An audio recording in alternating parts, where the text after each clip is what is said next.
네, 마감 전 업앤다운 김동현 전문가와 함께 살펴보도록 하겠습니다. 안녕하십니까? 네, 안녕하세요.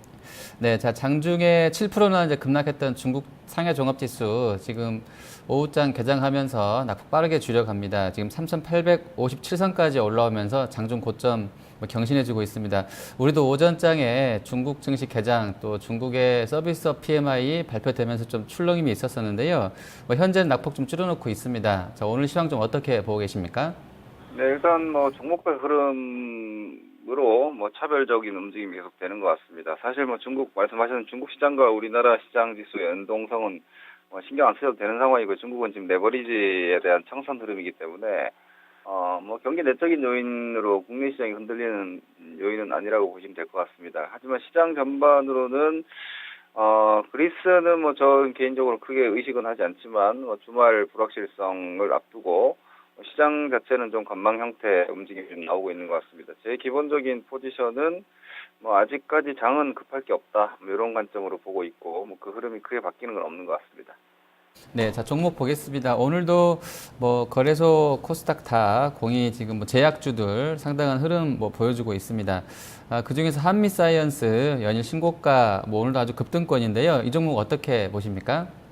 어제 장중에 30% 가까이 올랐다가 고가 대비해서 10% 변동이 있었죠.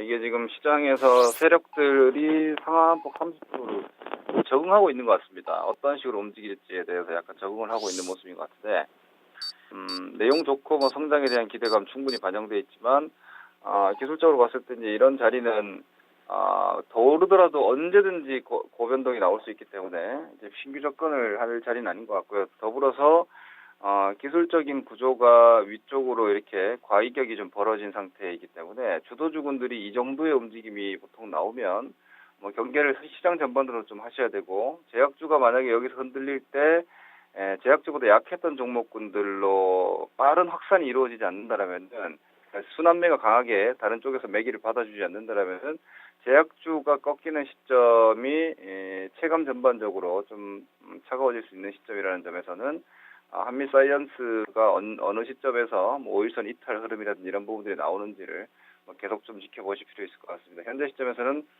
이제는 신규 매매 대상으로서의 접근은 좀 어려운 구간으로 보여지고요. 다만 나머지 종목군들, 여타 종목군들에 대한 트레이딩 기준으로 모니터가 좀 필요할 것 같습니다. 네, 자, 그리고 산업재해군 내에 OCI 보겠습니다. 여러 가지 재료가 있었었고요. 또 기관 수급 보니까 이제 공매도 포지션도 있었던 상황이고요. 사실 이 종목은 그 대차 거래라든지 이런 부분 항상 이야기되고 있는데요. 오늘 또 일단 한 3%가량 강한 흐름입니다. 11만 1천 원 선까지 와 있는데 어떤 대응이 필요하겠습니까? 네, 일단 사실 OCI가 해외 쪽 자회사 매각이라는 재료 가지고 이렇게까지 강한 움직임이 나올까, 이 부분 생각을 한번 해볼 필요 있을 것 같습니다. 이 모습은 엊그제 삼성중공업도 비슷한 구조였고요. 다시 말해서 낙폭과대형 종목들, 시장이 성장주라든지 제약주를 필두로 해가지고 코스닥 종목들 중소형 성장주 위주로만 돌아가던 상황이었는데, 대형 낙폭주들의 움직임들이 조금 호재에 민감해지기 시작했다라는 점은 앞으로 시장이 추가 하락을 하든 안 하든 다음 타겟 쪽에서 순환매 큰 어떤 스타일 자체가 좀 교체될 수 있는 가능성은 조금씩 이제 군불이 좀 짚혀지는 것 같습니다. OCI나 삼성중공업이나 바닥권역에서 이렇게 의미 있는 상승을 먼저 보여준 종목들의 흐름은 선도형 종목으로서 어떤 포착이 좀 필요하기 때문에 낙폭과되면 건설이라든지 철강, 조선, 화학 등등 산업재 전반의 대형주들이 어느 시점에 좀 더 어떤 연속성을 보여주는지를 체크하시면서 이러한 종목들의 선행성을 가지고 좀 볼 필요 있을 것 같습니다. 오히려 하반기에 대한 단기적인 중기적 포지션을 좀 더 준비하시는 관점으로 들어오지 않았나 싶습니다. 네. 자, 그리고 건설주 내에서 이제 GS건설 흐름 한 1% 올라 있는데요. 이 종목은 어떻게 판단하십니까?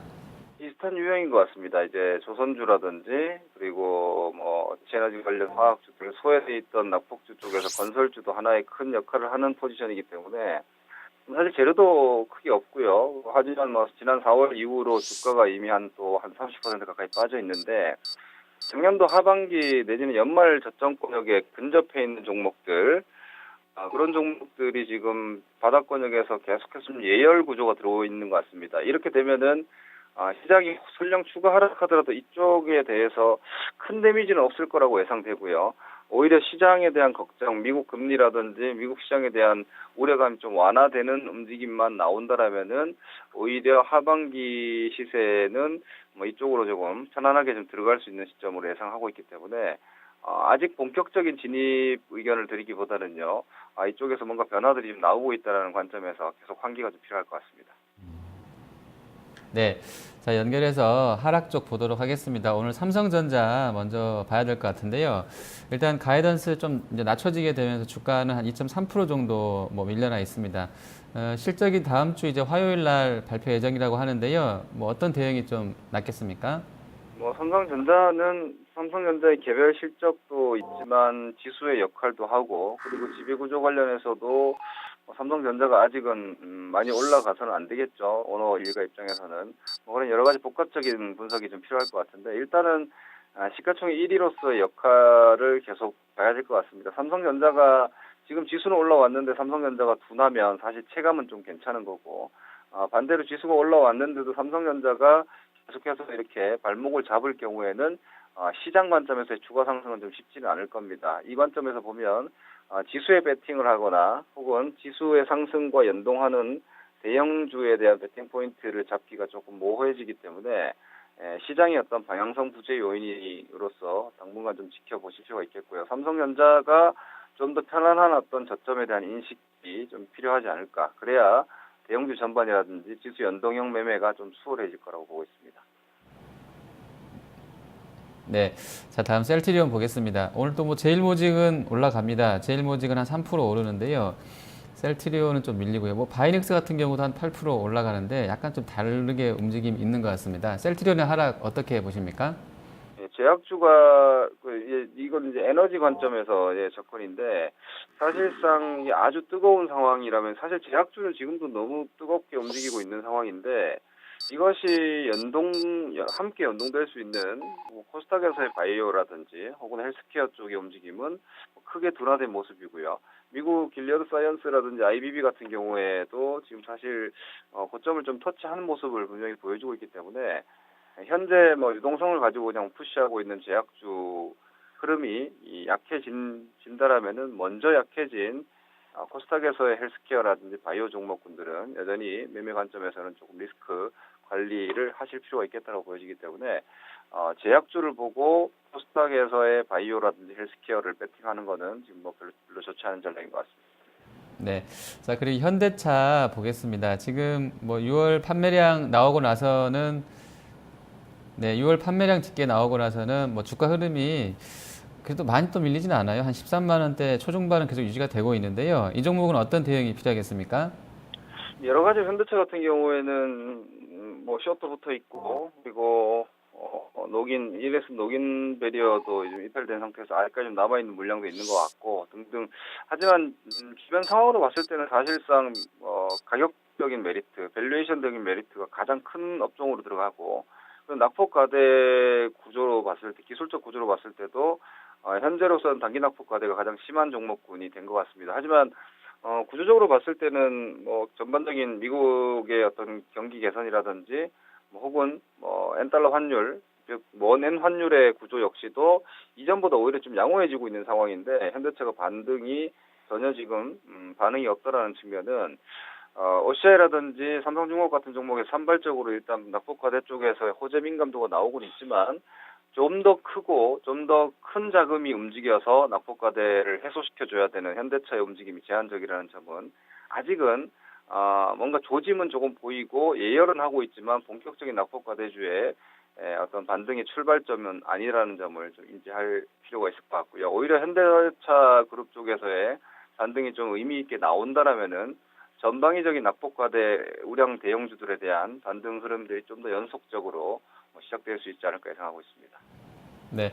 자, 그럼 전략 들어보겠습니다. 일단, 오늘 이제 뉴욕장이 쉬니까요. 월요일 날은 이제 우리끼리 할 수도 있을 것 같습니다. 중국은 좀 흔들려도 아까 전문가님은 중국 영향은 별로 이제 크지 않다라고 해주셨고요. 지금 지수는 거래소 2100선, 코스닥은 또 신고가 또 내고 있습니다. 자, 어떤 대응이 낫겠습니까? 예, 우리 우리 시장 같은 경우는 주말에 나오게 될 그리스 국민투표 결과라든지 이런 부분에 따라서 단기적으로 뭐 안도 시세도 있을지 모르겠지만 시장 자체가 지금 2100선에서 연속성을 강하게 줄 수 있느냐, 그리고 코스닥 역시도 현재 지수대 770선에서 추가적으로 강력한 연속성을 가질 수 있느냐에 대해서는 좀 주의하실 필요가 있을 것 같습니다.